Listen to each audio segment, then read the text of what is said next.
Coucou les lumières, ravi de vous retrouver. Je vais prolonger la vidéo à propos de l'âme. On a parlé de l'âme, du corps, de l'esprit, du libre arbitre. Et on avait fini sur cette vidéo sur une question, c'est comment danser avec l'univers. Je voudrais parler de ça en évoquant un concept que je suis en train de travailler avec Nadejda Charova, qui m'a déjà interviewé, où on a produit des vidéos ensemble. Vous pouvez les retrouver sur YouTube en allant visiter son site, sa page Facebook. L'idée, c'est que au moment où l'on s'incarne, et donc pour faire court, au moment où l'on naît, nous naissons, nous sommes encore complètement emplis de cette danse. C'est-à-dire que nous sommes parfaitement capables de danser avec l'univers. Qu'il n'y a rien qui vient interdire cette connexion, qui vient interdire cette danse. Et donc nous avons, au moment où nous naissons, des potentiels inouïs. On pourrait dire que à notre naissance, nous sommes Christ, c'est-à-dire que nous avons les pouvoirs d'un Christ. Nous avons notre connexion pleine et entière à l'esprit, donc à l'univers, et aussi à Dieu, au travers du canal de l'âme. Comment se fait-il que nous ayons perdu ces potentiels? Comment se fait-il que nous ayons oublié? Il y a plusieurs réponses à ça. Je vais faire de façon assez schématique. Tout d'abord, il faut savoir que nous naissons dans une énergie très dure, très dense, qui est une énergie massivement composée de peur sur Terre. L'énergie de peur est énormissime. Et l'inconscient collectif en est porteur, à tel point que tant que nous sommes dans le ventre de notre mère, baignés par le liquide amniotique, nous sommes protégés par ce liquide. Au moment où l'on sort, il y a un choc énorme, et certains disent que nous perdons à ce moment-là, nous nous coupons, c'est-à-dire que l'énergie de peur est tellement dense qu'on va se recroqueviller pour éviter d'être cramé, d'être brûlé par cette peur. Et certains disent que l'on perd 50% de notre connexion à ce moment-là. Et toujours, on va avoir plusieurs étapes comme ça. La deuxième grosse étape, c'est au moment de l'Œdipe, de la crise de l'Œdipe, où on va encore se couper de 25% de ce qui nous reste. Et au moment de l'adolescence, on va encore se couper de 25%. Donc il y a déjà un phénomène très énergétique. Pour nous protéger, nous nous insensibilisons en quelque sorte. Hein, c'est un peu comme les gens qui mangent du piment. Au bout d'un moment, le piment ne les brûle plus. Bah non, puisqu'ils se sont brûlés les papilles. Donc voilà, n'ayant plus de papilles gustatives, ils peuvent manger des piments. Et bien nous, c'est un peu pareil. On évolue dans la peur, on se coupe de notre connexion, et comme ça, la peur nous fait moins mal. Ça, c'est la première raison. La deuxième raison, c'est ce que j'explique dans les différentes vidéos dont vous avez vu dans mes interviews, ou dans Plus de peur que de mal. Ce sont les fameux mensonges que nous avons créés pour garder l'illusion de l'amour et de la sécurité. Nous avons tordu notre réalité. Nous nous accusons de ce que nous subissons et après nous repeignons le monde. Hein, par exemple, mon père qui me frappe, je le repeins en père sécurisant parce que sinon je ne pourrais pas vivre. Et donc comme ça je vais finir par repeindre toute la réalité. Et mon mental qui fait ça, c'est mon mental qui s'occupe de ça, devient en quelque sorte une interface très épaisse entre la réalité et moi-même. Et cette interface, ce filtre, m'empêche aussi d'accéder à cette connexion. C'est-à-dire que au fur et à mesure que l'on grandit, au fur et à mesure que les mensonges se construisent, nous perdons la connexion à ces potentiels natifs. L'idée est donc de régénérer nos potentiels natifs. Dans la vidéo précédente, nous avons abordé la question de la dialectique existant entre l'âme, l'esprit et le corps. Pouvez-vous nous expliquer comment le travail sur la régénérescence des potentiels natifs influe sur cette trinité? Et je voudrais que vous nous expliquiez aussi l'interdépendance qui existe entre eux. Comment régénérer ces potentiels natifs et quelle place occupe la Trinité, corps, âme et esprit. On pourrait dire que cette Trinité nous pousse à nous souvenir, nous pousse à retrouver, à régénérer ces potentiels. C'est, en quelque sorte, on pourrait dire que l'âme s'incarne pour oublier ces potentiels, pour faire l'expérience de la coupure de ces potentiels, de descendre très profondément dans la densité, d'oublier notre caractère divin, pour après le retrouver. Le principe est assez simple, c'est si vous faites l'expérience de boire un verre d'eau, c'est génial, c'est très bon de boire de l'eau. Mais si vous faites l'expérience de boire ce verre d'eau après être resté 3 jours dans le désert sans boire, vous verrez que le verre d'eau il est complètement différent. C'est-à-dire qu'il y a une notion de transcendance. Et en fait, l'âme, ce que cherche l'âme, c'est cette expérience de transcendance. Descendre très bas pour remonter très haut. J'oublie pour me souvenir. Et le fait de me souvenir après avoir oublié en fait une expérience transcendantale, une expérience géniale.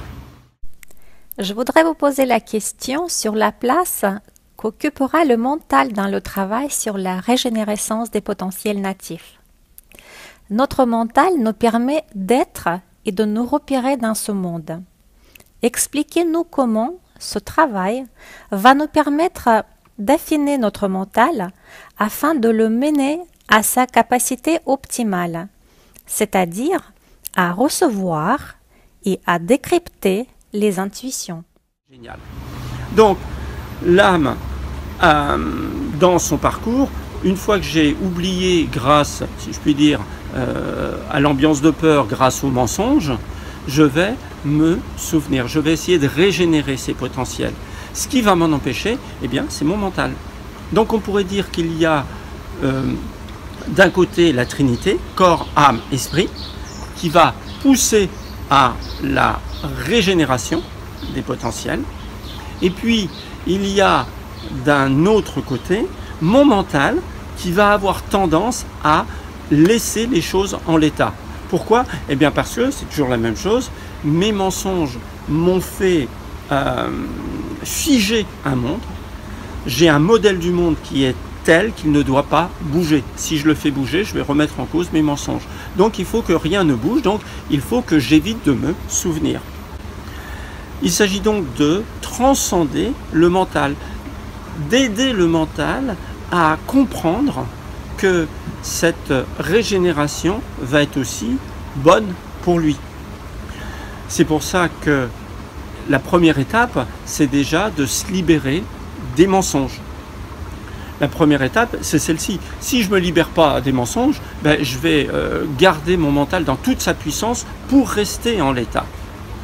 Ensuite, la deuxième étape va être de transformer mes programmes qui sont ce que j'appelle les programmes par défaut. C'est-à-dire, si par exemple le mensonge m'oblige à me dévaloriser, hein, j'ai créé le mensonge que je n'avais aucune valeur, donc je me dévalorise, ça c'est mon programme par défaut. Je vais passer mon temps à me dévaloriser.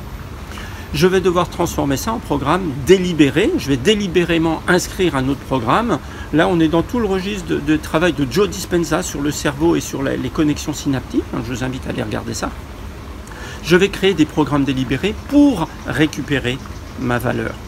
Et donc, il y a tout un tas de programmes délibérés comme ça que je vais créer. Ça, c'est la deuxième étape. Mais ça, pour l'instant, ça ne me fait pas régénérer mes potentiels natifs. Il va falloir une troisième étape qui va passer à la fois par le corps et par le mental. Il va y avoir un travail de déprogrammation, c'est-à-dire que je vais devoir cesser d'être au monde à travers mon mental.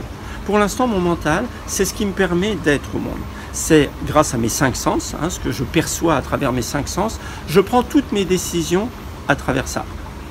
Je vais devoir faire une translation de manière à laisser mon mental de côté, faire en sorte que ça soit plus mon mental mais mon intuition, on peut aussi dire mon cœur, avec la participation de mon corps. Mon corps sait très bien ce qui est bon pour lui.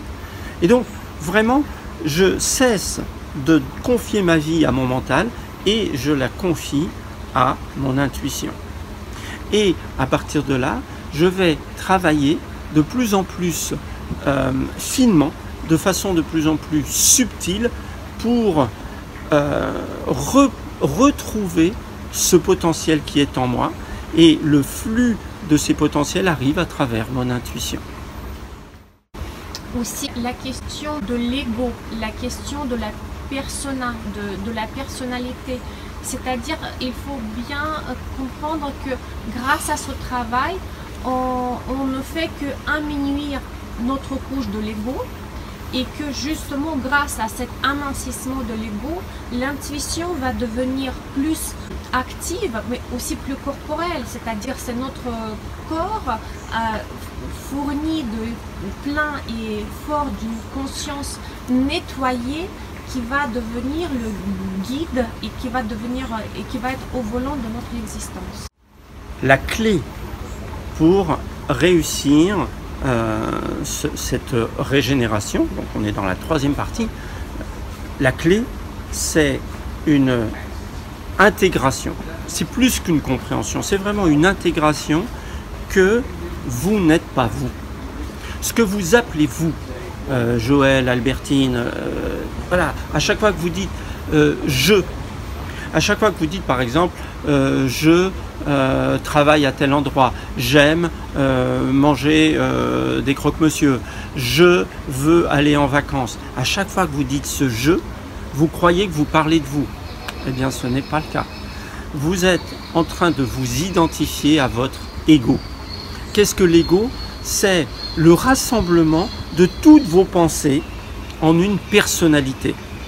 Relisez ou lisez Plus de peur que de mal, vous aurez vraiment la compréhension de ce que c'est. Nous ne sommes pas cet ego. Je ne suis pas André, je ne suis pas mon prénom. C'est pas possible. Donc, la grosse difficulté, c'est que je suis identifié à ça. Tant que je crois que je suis moi, je vais parler de mon ego en croyant parler de moi. Évidemment, je ne vais pas avoir accès à mes potentiels, puisque mes potentiels sont en dehors de cet ego. Donc là, c'est vraiment, ça va être la transition entre l'étape 2 et l'étape 3, quand je refais les programmes délibérés, et au moment où je passe à la régénération de mes potentiels natifs, eh bien à ce moment-là, il y a un travail sur soi de désidentification à l'ego. Et plus je vais me désidentifier, plus je vais comprendre qu'il y a autre chose de plus grand. Il y a autre chose d'énormément puissant. C'est bien plus puissant que ce je. Le problème, c'est que, ça c'est assez subtil, écoutez bien. Le problème, c'est que tant que je suis identifié à mon ego, à ce je, quand j'ai une intuition, quand je reçois une intuition, j'ai l'impression que c'est un étranger qui me parle. J'ai l'impression que c'est une voix étrangère. Alors que c'est qui je suis vraiment qui est en train de me parler. C'est ma vraie nature. Je suis en train de récupérer mes potentiels et j'ai l'impression que c'est un alien qui est en train de prendre possession de moi. Quand mon soi supérieur ou mon intuition ou mon cœur, peu importe, prend les commandes, ça passe littéralement dans le corps, vous verrez, c'est le corps qui s'exprime, le corps dans la vérité la plus absolue, qui prend les commandes et qui vous fait faire quelque chose. Vous vous en rendez compte quand vous travaillez sur vous, à certains moments, vous voyez, vous êtes spectateur de vous-même. Eh bien, le vous êtes spectateur de vous-même, c'est une mauvaise image. C'est votre ego est spectateur de votre intuition, de votre soi supérieur en train de régénérer ses potentiels natifs. Ok? On aura l'occasion de reparler de tout ça. Je vous laisse avec ça. On se retrouve tout bientôt. Si cette vidéo vous semble judicieuse, utile, pertinente, partagez-la, ça sera avec grand bonheur. Moi, je vous retrouve tout bientôt et d'ici là, prenez soin de vous.